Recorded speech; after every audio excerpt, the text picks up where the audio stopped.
10th class. Today we discuss the chapter number 3, metals and non-metals. Students, what are metals?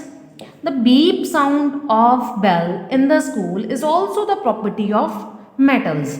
There are 100 elements in the nature. They are metals, they are non-metals, they are metallites.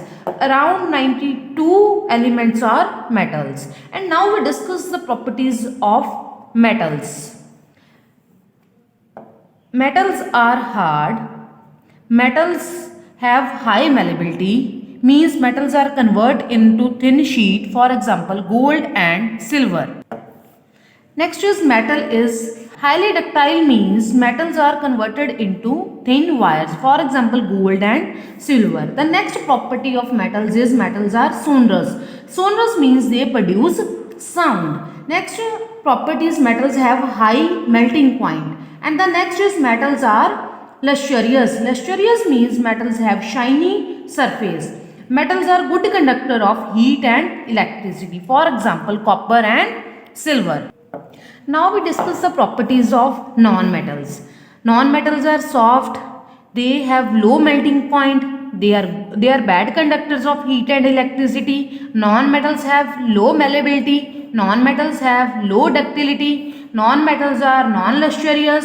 Non-lustrous means they have not a shiny surface. Non-metals are non-sonorous. And exceptions of metals are mercury is liquid at room temperature, means all the metals are solid but mercury is liquid at room temperature. Next, metals have high melting point but gallium and cesium have low melting point, means all the metals are hard but alkali metals sodium, potassium and lithium are soft. Na is the symbol of sodium, K is the symbol of potassium, Li is the symbol of lithium. Yes, sodium is very reactive metal and they always kept in the kerosene oil. Potassium is also very reactive, they always kept in water. Sodium and potassium are reactive, so they catch fire easily.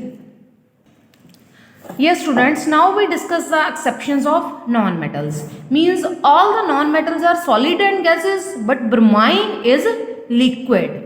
Next is iodine is a lustrous, means all the non-metals are non-lustrous but iodine is lustrous. Next is carbon. Carbon have the two allotropes, that is diamond and graphite.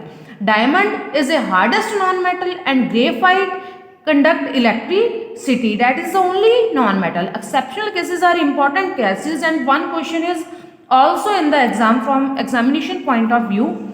Next we discuss the chemical properties.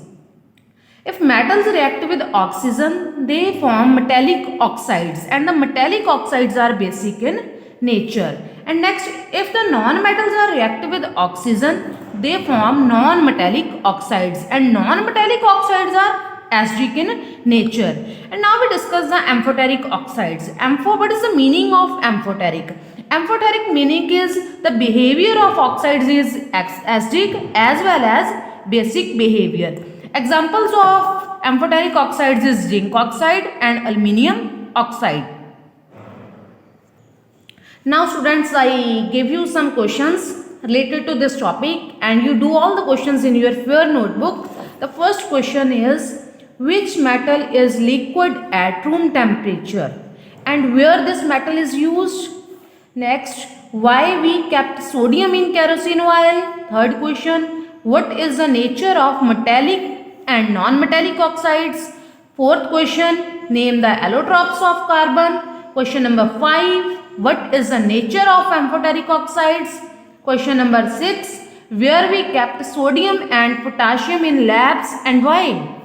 Seventh question, which metal have low melting point? And question number 8, which metals have high malleability and ductility? Question number 9, write the symbols of potassium and calcium and sodium. Question number 10, which non-metal is liquid? Thanks students.